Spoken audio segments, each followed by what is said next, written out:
పొంగనూరు ఆవు అతి చిన్న సైజులో లేగదూడకు జన్మనిచ్చింది. కేవలం 12 అంగుళాల లేగదూడ చూపరులను ముచ్చటగొలుపుతోంది. ముద్దులొలికే ఈ పొంగనూరు లేగదూడ అందరినీ ఆకట్టుకుంటోంది. పొంగనూరు దూడలు అంటే సాధారణంగా 17 నుంచి 18 అంగుళాల ఎత్తులో జన్మిస్తూ ఉంటాయి. అయితే డాక్టర్ బిఆర్ అంబేద్కర్ కోనసీమ జిల్లా గుమ్మిలేరులో వింత జరిగింది. గ్రామ రైతు రెడ్డి సత్యబాబు మకాంలోని పొంగనూరు ఆవుకు కేవలం 12 అంగుళాల ఎత్తులో బుల్లి దూడ జన్మించింది. పొంగనూరు ఆవుల పెంపకంలో రెడ్డి సత్యబాబుకు ప్రత్యేక గుర్తింపుంది. ఆయన దగ్గర ఉన్న పొంగనూరు ఆవుకు అతి చిన్న పెయ్యి దూడ జన్మించింది.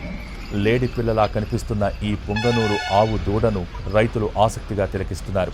ఇంత చిన్న పొంగనూరు ఆవు దూడలు జన్మించడం అరుదుగా జరిగే సంఘటనగా పశు వైద్యాధికారులు చెబుతున్నారు.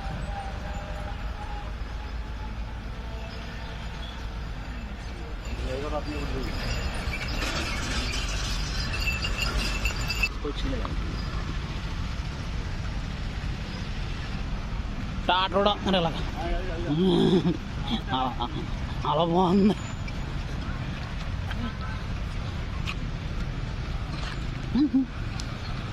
అయ్యి